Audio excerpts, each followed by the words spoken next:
کیسے کرتے ہیں؟ اللہ رحم فرمائے، اللہ رحم فرمائے۔ ابھی یہ جیسے ہی محرم شریف کا مہینہ آئے گا، مہینہ محرم شریف کا، اب وہ بجانے والے جو ہے وہ آگے آئیں گے اور آگے آ کر کے سوال کریں گے، ذرا بتاؤ امام حسین کی تلوار کس نے بنائی؟ نام کیا ہے اس کا؟ اب یہ کوئی سوال ہے؟ اگر اس سوال کرنے والے سے آپ پوچھیں کہ وضو میں فرض کتنے، غسل کا طریقہ کیا، اب یہ ضروری تھا کہ امام حسین کی تلوار کس نے بنائی تھی؟ میں تو کہتا ہوں اسے اتنا بھی علم نہیں کہ امام علی مقام جو تلوار لے کر کے گئے تھے وہ ان خود کی نہیں تھی، وہ تلوار تھی مولا علی مشکل کشا۔ اتنا بھی علم نہیں اور سوال کرنے، میں کوئی ایسا مشکل مسئلہ نہیں پوچھوں گا، میں یہ سوال نہیں پوچھوں گا کہ یزید کی ماں کا نام کیا تھا، میں ایسے سوال نہیں، سوال اتنا آسان ہوگا کہ اگر بچے کو پوچھا جائے، مصطفیٰ جان رحمت کا غلام ہو اور اس بچے کو پوچھا جائے تو اس سوال کا جواب بچہ بھی دے گا۔ ایمان یہ کہتا ہے بچہ دے گا، کسی چھوٹے بچے کو کھڑا کر کے پوچھوں کہ بھائی بتائیے سوال ہے، جواب بتا دے گا، لیکن میں پہلے سوال پوچھوں گا انسانوں سے پوچھوں گا، پھر مصطفیٰ کے غلام۔ سوال یہ ہے شادی ہے کیا؟ پروگرام رکھا ہے شادی کا، شادی ہے کیا؟ اب ظاہر سی بات ہے آپ لوگوں کو جواب بھی آ گیا ہوگا، میں نے کہا نہیں یہ سوال آسان ہوگا، بچہ بھی جواب دے دے گا۔ شادی ہے کیا؟ یہ سوال پوچھا جائے انسانوں سے، اے انسان تو بتا، دنیا میں زندگی بسر کرتا ہے، تو بھی تو شادی کرتا ہے، بتا شادی ہے کیا؟ انسان سے پوچھا گیا تو اب انسان میں رہنے والے لوگوں کی تعداد بہت ساری ہے اور ان کی جماعتیں بھی الگ الگ ہیں، ان کے مذہب بھی الگ الگ ہیں، ان کی کتابیں بھی الگ الگ ہیں، ان کے مذاہب بہت سارے ہیں۔ جب مذہب بھی الگ الگ ہے، کتابیں بھی الگ الگ ہیں، تو ان ساروں کے جواب بھی الگ الگ ہوں۔ سب کا جواب ایک نہیں ہوگا، رہنے والے بہت سارے، سکھوں کا مذہب الگ ہے اور پھر ان کے اندر جتنے بھی مذاہب ہیں سب کے الگ الگ ہے، تو اب ذرا پوچھیں اب شادی ہے کیا؟ جب لوگ الگ الگ ہیں تو جواب بھی۔ دنیاوی انسان سے پوچھا گیا شادی ہے کیا؟ تو کسی نے کہا شادی ایک ریت ہے، کسی نے کہا رواج، کسی نے کہا گھر آباد کرنے کا ذریعہ، کسی نے کہا اولاد بڑھانے کا ذریعہ، کسی نے کہا نسل آباد رکھنے کا ذریعہ۔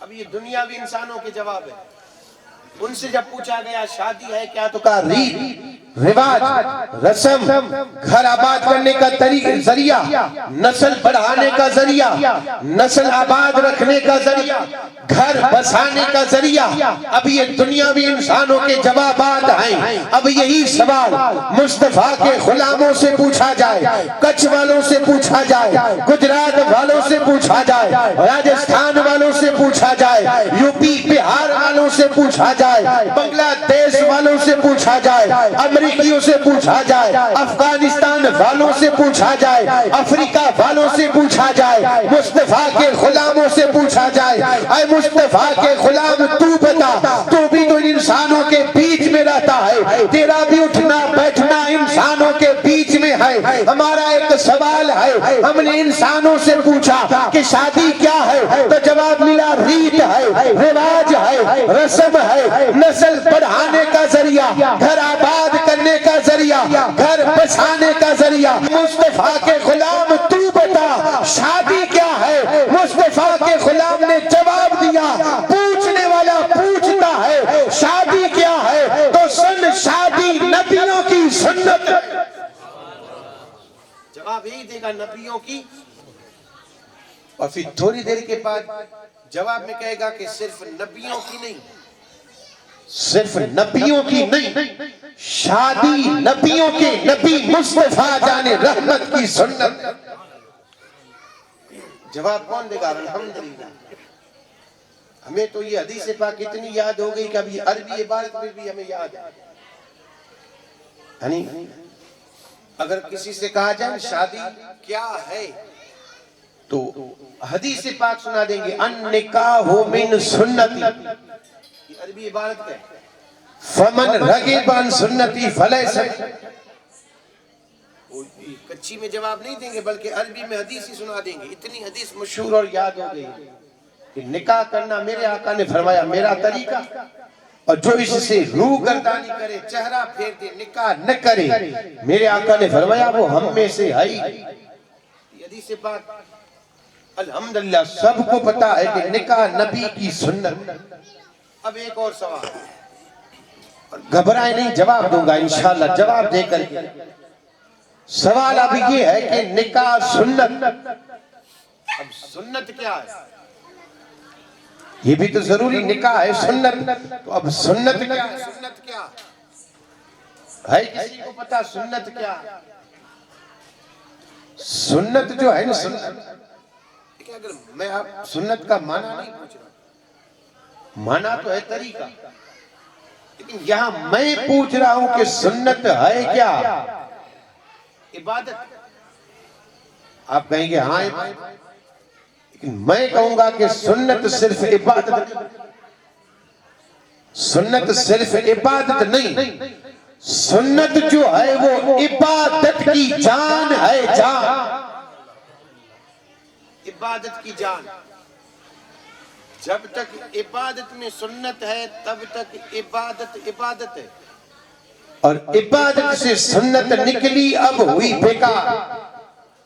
جیسے یہ جسم کے اندر ہے جان، جب تک جسم کے اندر جان ہے تب تک جسم سلامت، فائدہ دے گا. اور جیسے ہی جسم سے جان نکلی اب جسم بیکار، اب وہ انسان بھی نہ رہا، اب میت بن گیا. جان کا معنی اور مطلب اور مقصد صرف یہی ہوتا ہے کہ جب تک جان سلامت ہے تب تک میرے آقا تاجدار مدینہ اس جہاں کی جان ہے. میرے آقا سلامت ہے، جہاں بھی سلامت ہے. میرے آقا تاجدار مدینہ جان ہے، وہ جہان کی جان ہے تو جہان ہے. اگر نعوذ باللہ نبی مر کر کے مٹی میں مل گئے ہوتے تو پھر یہ آج ہم جو نظر آ رہی ہے نظر نہ آتی، نہ دن نکلتا نہ رات ہوتی. یہ دن اور رات کا نکلنا اس بات کی دلیل ہے کہ ہمارے نبی آج بھی قبر کے اندر زندہ ہیں. جان جب تک ہے تب تک فائدہ. عبادت کی جان ہے سنت. اب میں نے اس کو عبادت کی جان، دیکھیں عبادت بھی ہے سنت جو نہیں، عبادت بھی ہے، عبادت کی جان بھی ہے. اب جان کس طریقے سے ہے تو میں ایک مثال دے کر کے سمجھا دوں. نماز کیا ہے؟ نماز عبادت، عبادت یہ نماز پڑھیں گے تو ثواب ملے گا. عبادت کرنے سے ثواب ہی تو ملتا ہے. نماز عبادت، اور یہ ایسی عبادت ہے کہ رب نے دین میں 5 مرتبہ فرض رکھی، اور یہ ایسی عبادت ہے کہ اس عبادت کے کرنے کے بعد آپ جس کسی کام میں ہاتھ ڈالیں گے رب اس میں برکت عطا فرمائے گا، کامیابی عطا فرمائے گا. لیکن شرط ایک ہے، نماز ہو اللہ اور اس کے رسول کے لیے. ہم نماز پڑھیں گے کہ بھائی نماز پڑھیں، سنا ہے کہ برکت ہوتی ہے، گئے مسجد میں، اب نیت یہی ہے کہ نماز پڑھیں تو پیسے آئے، گھر میں اناج آئے، یہ آئے، تو کچھ نہیں ہوگا. نیت یہی ہونی چاہیے کہ نماز پڑھیں رب راضی ہوگا، رب کے حبیب کی آنکھوں کو ٹھنڈک پہنچے گی. اور جب اس نیت سے نماز پڑھیں گے تو رب راضی ہوگا، اور جب محبوب کی آنکھوں کو ٹھنڈک پہنچے گی تو حبیب بھی راضی ہوں گے، اور جس میں حبیب راضی ہوں گے اسی کے گھر میں رب رحمت نازل فرمائے. شرط یہ نماز اس نیت سے. تو عرض یہ کرتا نماز ہے عبادت. عبادت بنی کب؟ عبادت بنی اللہ نے تو حکم فرما دیا اقیموا الصلاۃ. میرے آقا تاجدار مدینہ کے پاس جبریل امین آئے وحی لے کر، آ کر کے عرض کی یا رسول اللہ رب نے حکم بھیجا ہے، وحی بھیجی ہے، حکم نازل فرمایا ہے. میرے آقا نے فرمایا جبرائیل بتا حکم ہے. جبریل امین نے کہا اقیموا الصلاۃ، نماز قائم کرو. میرے آقا تاجدار مدینہ جب نماز فرض ہوئی مصطفیٰ جان رحمت نے دیوانوں کو جمع فرمایا. جمع فرمانے کے بعد کہا لوگوں اللہ نے نماز فرض کی ہے, مجھے وہی بھیجی ہے. ابھی ابھی جبرائیل آیا تھا, حکم دے کر کے گیا. میرے آقا کے دیوانوں نے کہا یا رسول اللہ آپ حکم فرمائیں, ہم آپ کے لیے جان بھی دے دیں گے. میرے آقا تاجدار مدینہ نے ارشاد فرمایا اے میرے دیوانوں, رب نے فرمایا ہے نماز قائم کرو, نماز قائم کرو. دیوانے تھے دیوانے. جیسے ہی سنا دست بدستہ عرض کرنے لگے یا رسول اللہ آپ نے جو کچھ بھی کہا ہم نے کیا. آپ کے حکم پہ فرما بردار رہے, حکم پہ حاضر رہے. عرض کی لبیک یا رسول اللہ ہم حاضر ہیں. آپ نے حکم کیا کہ وطن چھوڑو, ہم نے چھوڑا. آپ نے کہا مال خرچ کرو, ہم نے کیا. آپ نے فرمایا اولاد کی قربانی دو, ہم نے دی. آپ نے کہا دین چھوڑ دو, ہم نے چھوڑ دیا. آپ نے کہا میں جو دین لے کر کے آیا ہوں اس کو مانو, ہم نے مانا. آپ نے کہا یہ رب کا کلام ہے, مانو, ہم نے مانا. آپ نے کہا جنت ہے, مانو, مانا. آپ نے جو کچھ بھی کہا ہم نے مانا اور کیا ہے. یا رسول اللہ یہ بھی آپ کا حکم ہے کہ ہم نماز پڑھیں, ضرور پڑھیں گے, لیکن بتائیں پڑھیں کیسے. طریقہ تو ہونا چاہیے, پڑھیں کیسے.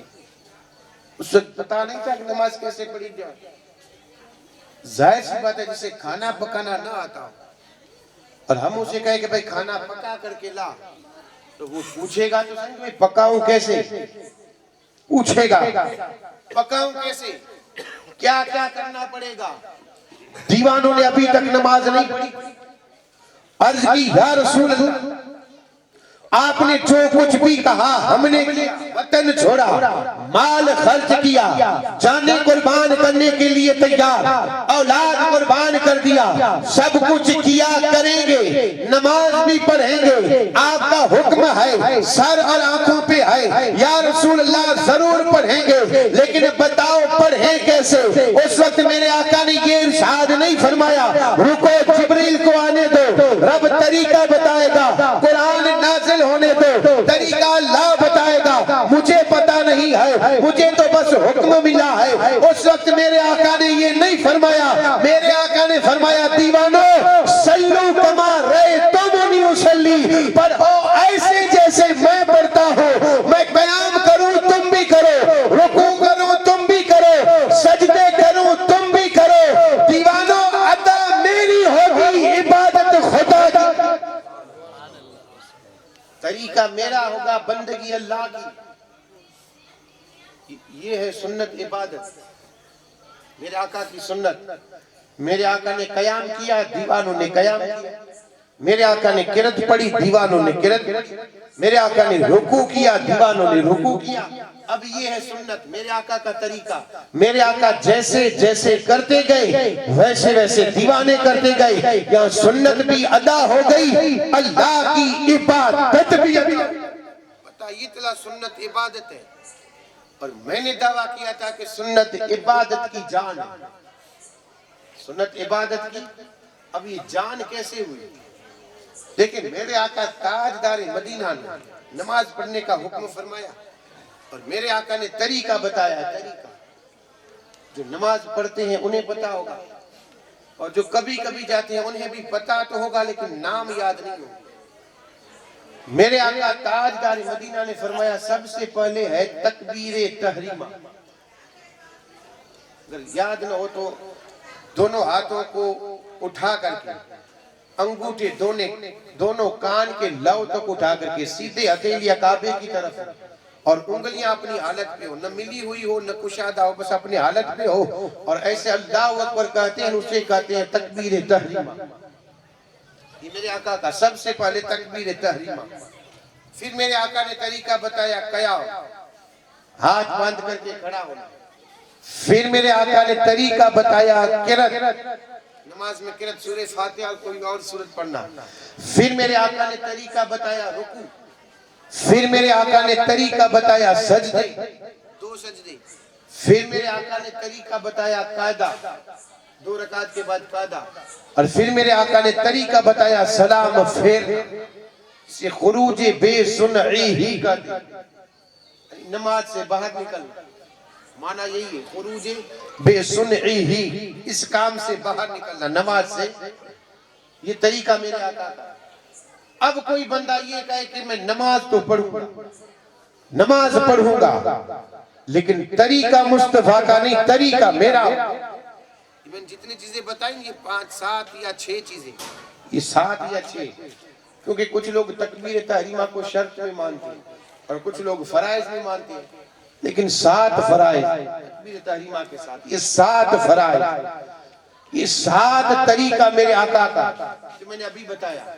اب بندہ یہ کہے کہ میں 7 فرض ادا کروں گا نماز کے، تکبیر تحریمہ، قیام، قرات، رکوع، سجدہ، قاعدہ اخیرہ، خروج بے سنعی ہی، 7 فرض ادا کروں گا، لیکن اپنے طریقے سے۔ میرے آقا نے پہلے تکبیر تحریمہ کہا، اب یہ بندہ کہے گا کہ نہیں میں پہلے سجدے، میرے آقا نے 2 سجدے کیے، اب یہ بندہ کہے گا کہ نہیں اللہ کو سجدے پسند ہے، میں 1 رکعت میں 4 سجدے کروں گا۔ اب آپ بتائیں نماز ہوگی؟ نماز نہیں نہیں ہوگی بھائی، ہونا تو یہ چاہیے کہ انہیں ثواب زیادہ ملے، کہ اس نے 4 سجدے کیے، ہونا تو یہ چاہیے، 1 رکعت میں 4 سجدے کیے، ثواب زیادہ ملنا چاہیے۔ لیکن کسی بھی مفتی سے لکھوا لیں، چاہے اہل سنت و جماعت کا ہو، چاہے دیوبند ہو، چاہے اہل حدیث جماعت کا ہو، چاہے وہابی جماعت کا ہو، آپ فتویٰ لکھا لیں کہ اس نے 2 سجدوں کے بجائے اسے یاد بھی تھا کہ مجھے 2 کرنے ہیں، لیکن ثواب کی نیت سے اس نے 1 رکعت میں 4 سجدے کیے ہیں، کیا اس کی نماز ہوگی؟ جواب ملے گا نہیں، کیوں؟ کیونکہ اس نے طریقہ مصطفیٰ کو چھوڑا ہے، نبی کی سنت کو چھوڑا ہے۔ پتہ یہ چلا جب تک عبادت میں نبی کی سنت ہے تب تک عبادت ہے، اور سنت نکلی تو عبادت بیکار۔ ہو سکتا ہے یہ مثال سمجھ میں نہ آئی، رمضان کا مہینہ، الحمدللہ یہ تو سب کو یاد ہو، رکھتے ہیں انہیں بھی یاد ہوگا، نہیں رکھتے انہیں بھی یاد ہوگا۔ صبح صادق سے غروب یافتہ، ابھی یہ ٹھنڈیوں کا موسم ہے، اس میں تو زیادہ سے زیادہ 12 گھنٹے، نہ گرمیوں کے موسم میں 15 گھنٹے کا روزہ آتا ہے، 15 گھنٹے کا روزہ۔ اب یہ گرمی کی بات کر رہے ہیں، سردی کی بات کر رہا ہوں، ٹھنڈی کی، 12 گھنٹے، صبح صادق سے غروب یافتہ، یعنی یوں سمجھو صبح 6 بجے سے پہلے روزہ بند ہوتا ہے، 6 بجے مان لو، صرف مثال دے رہا ہوں، 6 بجے روزہ بند، اور شام کو 6:10 پہ روزہ کھولنے کا ٹائم، 12 گھنٹے 10 منٹ۔ اب یہ سمجھ لیں 12 گھنٹے 10 منٹ۔ اب کوئی بندہ یہ کہے گا کہ میں روزہ تو رکھوں گا، میرے آقا نے طریقہ یہی بتایا ہے، صبح صادق سے غروب یافتہ، کھانا پینا جمع سے رکنے کا نام روزہ، نہ کھایا جائے نہ پیا جائے، بس بھوکا رہا جائے اللہ کے لیے، صبح صادق سے غروب یافتہ۔ اب کوئی بندہ یہ کہے گا کہ نہیں میں اپنی مرضی سے رکھوں گا، روزے رکھوں گا، مرضی میری ہوگی، میرے آقا نے بتایا صبح صادق سے غروب یافتہ۔ اب یہ بندہ کہے گا کہ نہیں میں دوپہر کو 1 بجے روزہ بند، دوپہر کو 1 بجے، اور پھر دوسرے دن صبح 7 بجے افطار، گھنٹے زیادہ ہو رہے ہیں، 1 سے 1 12 گھنٹے اور 7 گھنٹے زیادہ، 19 گھنٹے، بھوکا رہے گا، ثواب زیادہ ملنا چاہیے۔ یہاں صبح صادق سے غروب آفتاب 12 گھنٹے، اور وہاں اس نے 19 گھنٹے اللہ کے لیے بھوک پیاس، نہ پانی پیا نہ کھایا، دوپہر کو 1 بجے اس نے بند کیا، دوسرے دن صبح 7 بجے اس نے کھایا، ثواب زیادہ ملنا چاہیے، یعنی 7 گھنٹے اس نے زیادہ روزہ رکھا، ثواب زیادہ ملنا چاہیے، لیکن ثواب ملے گا نہیں۔ کسی بھی مفتی سے پوچھ لے کہ اس نے روزہ تو رکھا ہے، میرے آقا کا طریقہ اور میرے آقا کی سنت یہ ہے، صبح صادق سے غروب آفتاب، اور اس نے روزہ رکھا ہے رات دوپہر کے 1 بجے سے دوسرے دن 7 بجے تک، مفتی کا جواب یہی ہوگا کہ اس نے عبادت میں سے نبی کی سنت نکال دی، اب وہ روزہ نہ رہا، روزہ بیکار ہو گیا۔ اب سمجھ میں آئی بات؟ جب تک عبادت میں سنت ہے تب تک عبادت عبادت ہے، اور جیسے ہی عبادت میں سے سنت نکلی اب ہوئی بیکار۔ اب ایک آخری سوال کر رہا ہوں، آخری سوال، نکاح کیا ہے؟ نکاح سنت، سنت عبادت، عبادت کی جان۔ پتا کیا چلا؟ نکاح بھی ایک عبادت ہے، نکاح بھی ایک، اور یہ ایک ایسی عبادت ہے جب تک میاں بیوی زندہ ہے تب تک عبادت ہی عبادت ہے۔ لیکن نماز، روزہ، حج، زکوٰۃ یہ کیسی عبادت ہے پتہ ہے؟ وقت پہ، وقت پہ، نماز کا وقت ہوا عبادت، نماز پڑھی تو عبادت، نہ پڑھی تو، روزہ رکھا تو عبادت، نہ رکھا تو۔ نکاح کیسی عبادت ہے؟ صرف ایک بار کیا، صرف ایک بار، ایک بار دلہا دلہن نے ایجاب و قبول کر لیا، اب پوری زندگی جب تک جوڑا سلامت ہے، جب تک زندگی گزار رہے ہیں دونوں ایک ساتھ، تب تک ہر سیکنڈ پہ عبادت کا ثواب ملے۔ یہ کیسی عبادت ہے آپ اندازہ فرما لیں۔ نکاح سنت، سنت عبادت، لیکن عبادت بنے گی کب؟ نکاح جو ہے نکاح کو میں نے کہا عبادت ہے، لیکن یہ عبادت کب بنے گی؟ جب یہ ہو سنت مصطفیٰ پر۔ جیسے روزہ کب ہوگا؟ جب طریقہ مصطفیٰ پہ ہو تب جا کر کے روزہ ہے، تب جا کر کے روزہ عبادت بن۔ کیا میرے آقا تاجدار مدینہ نے یہ طریقہ نہیں بتایا کہ نکاح کیسے کیا جائے؟ مصطفیٰ جان رحمت نے نہیں بتایا؟ کوئی ایک طریقہ مجھے ایسا بتاؤ جو نبی نے نہ بتایا، کوئی ایک طریقہ تو مجھے ایسا بتاؤ میرے آقا تاجدار مدینہ نے نہ بتایا ہو، نہیں نظر نہیں آئے گا۔ میرے آقا نے غلاموں کو دنیاوی تعلیم بھی دی ہے اور دین کی تعلیم بھی عطا فرمائی۔ میرے آقا نے دونوں تعلیمیں دی ہے۔ نکاح کیسے کیا جائے یہ بھی تعلیم میرے آقا نے فرمائی۔ شہزادی کا نکاح کیسے کیا جائے، شہزادے کا نکاح کیسے کیا جائے، بیٹی بیٹا جو بھی ہو نکاح کیسے، شہزادی کا نکاح کیسے ہو میرے آقا نے بتایا۔ اللہ رب العزت، لیکن یہ سب کو پتا ہے میرے آقا نے اپنی شہزادی کا نکاح حضرت علی سے کروایا تھا، کیسے کروایا تھا؟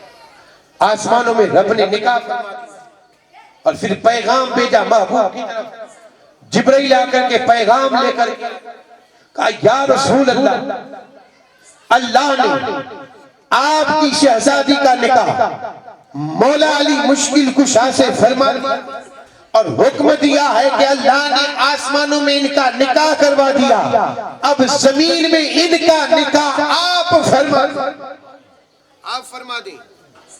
میرے آقا تاجدار مدینہ نے کیا ہماری طرح کیا تھا کہ جبرائیل وقت دے، دعوت نامے چھپوانے پڑیں گے، لوگوں میں بانٹنے پڑیں گے، لوگوں کو بلانا پڑے گا، کھانا پکانا پڑے گا، 3 دن تو گھر کے اندر رسمیں ہوگی، 3 دن تو رواج چلے گا، پھر دعوت بلانا، یہ کرنا وہ کرنا چاہیے۔ میرے آقا نے یہ فرمایا تھا۔ میرے آقا تاجدار مدینہ خوش قسمی ہے، پتہ ہے ایک صحابی آئے تھے، صحابی مصطفیٰ جان رحمت کا دور ہے، صبح میرے آقا کے دربار میں تشریف لے کر کے آئے۔ میرے آقا مسکرا کر کے پوچھا، کہا میرے دیوانے مجھے تجھ سے نکاح کی خوشبو آ رہی ہے، کیا تو نے نکاح کیا ہے؟ اس دیوانے نے کہا ہاں یا رسول اللہ، میں نے کل ہی نکاح فرمایا، کل ہی نکاح کیا ہے۔ میرے آقا تاجدار مدینہ خوش ہو، مبارکبادی تھی۔ اس دیوانے نے عرض کی یا رسول اللہ معاف فرما دے، غریب ہوں، آپ کی دعوت نہ کر سکا، آپ کو دعوت نہ دے سکا۔ میرے آقا نے اس وقت یہ نہیں فرمایا کہ تو نے مجھے دعوت کیوں نہیں بلایا، اکیلے اکیلے نکاح کر لیا، نہیں فرمایا۔ آج ہم اگر کوئی ہمیں کہنا بھول جائے کہ بھائی میری بیٹی کا نکاح یا یہ فلاں کا نکاح، تو ہم اسے یعنی پکڑ کر کے ایسا جھنجھوڑتے ہیں کہ تو نے بتایا دعوت نہیں۔ یہ ساری باتیں ہم نے یعنی اللہ رحم فرمائے۔ طریقہ یہ ہے میرے آقا کا، میرے آقا کا دور، میرے آقا نے انسان بنایا، مسلمان بنایا، صاحب ایمان بنایا، بے زر کو ابو زر بنایا، ابو بکر کو صدیق بنایا۔ بنایا، عمر کو فاروق بنایا، عثمان کو غنی بنایا، علی کو سخی بنایا، میرے آقا نے دیوانوں کو صحابی بنایا۔ ان صحابیوں نے نبی کو دعوت نہیں دی، پھر بھی میرے آقا نے یہ نہیں کہا کہ مجھے دعوت کیوں نہیں دی، بلکہ خوش ہو کر کے دیوانوں کو درس دے رہے ہیں کہ اگر کوئی نبی کہے تو نکاح میری سنت ہے، کوئی نکاح کر کے آئے تو اس کو مبارکباد پیش کرنا یہ مصطفیٰ کا طریقہ ہے۔ میرے آقا نے سارے طریقے بتائے۔ جبریل امین آئے، آ کر کے کہا اللہ نے آسمانوں میں نکاح فرمایا ہے، آپ یہاں زمینوں پہ نکاح فرما دیں۔ میرے آقا تاجدار مدینہ، ہماری طرح نہیں، اللہ رحم فرمائے، یہ تو اللہ کا شکر ہے۔ الحمدللہ میرا ایمان اور میرا خیال جہاں تک ہے میں اس کی بات کر رہا ہوں، شاید اس گھر میں اس کے بعد کوئی پروگرام نہیں ہو، تقریر کے بعد شاید کوئی پروگرام، ورنہ ہم نے شادیوں میں دیکھا ہے تقریر ختم ہوتے ہی بہت سارے پروگرام شروع ہو جاتے ہیں، یعنی ناچنے والے۔ اور اللہ رحم فرمائے، اللہ رحم فرمائے، جس جگہ پہ ذکر حسین ہو، جس جگہ پہ ذکر مصطفیٰ ہو، جس جگہ پہ ذکر فاطمہ ہو، اور اسی جگہ پہ دعا کی گئی ہو، دعا، اور جہاں دعا ہوتی ہے وہاں رحمت کی برسات ہوتی ہے، جہاں ذکر ہوتا ہے وہاں رب رحمت کے بادل بھیجتا ہے، اور رحمت کے بادلوں کو حکم فرماتا ہے جاؤ بندوں نے دعا مانگی ہے، برسات برساؤ، رحمت کی برسات برساؤ، جاؤ، اور بادل وہاں سے روانہ ہوتے ہیں۔ اور ہم یہاں دیکھیں دعا لاسٹ میں مانگی جاتی ہے، سلام جیسے ختم ہو دعا مانگی جاتی ہے، اور اس کے بعد نیاز تقسیم کر کے ہم چلے جاتے ہیں، رحمت کے بادل آتے ہیں، اور پھر رحمت کے بادل رحمت کی برسات برساتے ہیں۔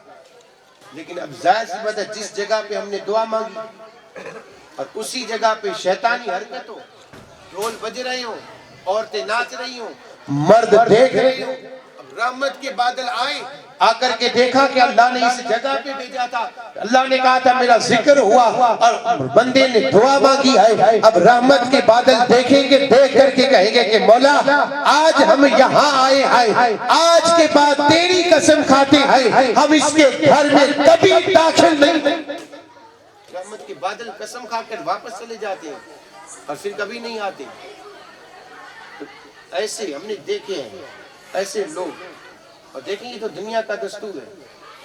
آپ لوگ مجھے دعوت دیں اور کہیں کہ پیر صاحب ہمارے گھر آئیں کھانا کھانے، اور آپ نے مجھے وقت دیا، تاریخ دی، ٹائم دیا، اور میں اس تاریخ، اس وقت، اس ٹائم میں آپ کے گھر پہنچا، اور اس وقت آپ کے گھر کو لوک ہو تو میں بھی یہی کہوں گا کہ آج کے بعد اس کے گھر میں آؤں گا ہی نہیں۔ ہمارا یہ حال ہے تو رحمت کے بادل اللہ نے بھیجا رحمت برسانے کے لیے، اب یہ بندہ گناہ کر رہا ہے اور اسے دیکھ کر کے رحمت کے بادل لوٹ جاتے ہیں، تو یہ حال ہمارا ہے۔ ایک دن نہیں 8 دنوں سے گھر کے اوپر لاؤڈ اسپیکر لگا کر کے اور پورے محلے والوں کو سونے نہیں دیتے ہیں، یہاں ہم گھر کے اندر آرام سے سوئے ہیں اور بچلا محلہ پریشان ہی پریشان ہے۔ کسی کو پریشان نہ کرے، نہ کرنا یہ میرے نبی کا طریقہ ہے۔ تو عرض یہ کر رہا تھا، جبرائیل آئے، آ کر کے عرض کی یا رسول اللہ، اللہ نے آسمانوں میں آپ کی شہزادی کا نکاح علی سے کروا دیا، یہاں آپ بھی نکاح کروا دے۔ کوئی وقت نہ لگا، اسی وقت میرے آقا نے انصار کو بلایا، مہاجرین کو بلایا، بلا کر کے میرے آقا نے خطبہ پڑھا اور خطبے کے بعد ایجاب و قبول کروا دیا، اور پھر دیوانوں میں چوہاریں تقسیم ہوئی اور نبی نے محبت کے لیے دعا مانگی۔ اتنا ہی وقت لگا تھا، اور نکاح اسی کا ہی نام ہے، شادی اسی کا ہی نام ہے، یہ کھانا کھلانا اللہ نے دیا ہے تو کھلائیں، اس بات کے ہم انکار نہیں کرتے، اللہ نے دیا ہے تو کھلائیں، ایک نہیں 70 گاؤں کو کھلائیں، پورے کچھ کو کھلائیں، انکار نہیں کرتے، لیکن اگر ہماری یعنی پریستھتی حالات ایسے ہیں کہ ہم کھلا نہیں سکتے تو یہ ضروری نہیں کہ کھلانا۔ آج ہم شرما شریف میں یہ دیکھتے ہیں کہ بھائی ہم ان کے گھر کھا کے آئے ہیں، ہم نہیں کریں گے تو وہ کہیں گے کہ دیکھ اس نے شادی کی لیکن ہمیں دعوت نہیں دی۔ اس کو ذہن ہی سے نکال دیں. ذہن میں صرف ایک ہی بات رکھیں، سنت مصطفیٰ، کہ ہمیں نبی کے طریقے پہ چلنا ہے، نبی کی سنت پہ چلنا ہے، نبی نے جو رستہ بتایا ہے اس رستے پہ چلنا ہے. میرے آقا کا طریقہ صرف اتنا ہے، اور طریقہ بھی سبحان اللہ مصطفیٰ جانے رحمت نے کیسا عطا فرمایا ہے. کوئی یہ نہ سمجھے کہ میرے آقا تاجدار مدینہ کے پاس کچھ نہیں تھا اسی لیے میرے آقا نے بس چھوٹے سے وقت میں نکاح کروا دیا. میرے آقا تاجدار مدینہ اگر چاہتے تو جناتوں کو دعوت دے، پرندوں کو دعوت دے، پرندوں کو دعوت دے، ہر جگہ سے انسانوں کو بلا سکتے تھے. میرے آقا نے ایسا نہیں کیا. میرے آقا چاہتے تو فاطمہ کے دہلیز میں سونے چاندی کے پہاڑ دے دیتے، لیکن میرے آقا نے ایسا نہیں کیا، کیونکہ میرے آقا کی نظر اس امت پہ تھی. میرے آقا نے کہا طریقہ ایسا بتاؤں گا اور سنت ایسی بتاؤں گا کہ میرا امیر امتی عمل کر سکے گا، امیر کے ساتھ ساتھ میرا غریب امتی بھی اس پہ عمل کر سکے گا. اور میرے آقا نے طریقہ بتا دیا کہ اپنی بے مثال شہزادی کا نکاح بے مثال شہزادے کے ساتھ کروایا تو وقت اتنا لگا انصار اور مہاجرین کو بلا کر کے خطبہ پڑھ کر کے ایجاب و قبول کر کے دعا کر کے اور پھر چوہارے تقسیم کر دی، اور ایک بے مثال شہزادی کا نکاح بے مثال شہزادے سے ہو گیا. وما علینا الا البلاغ.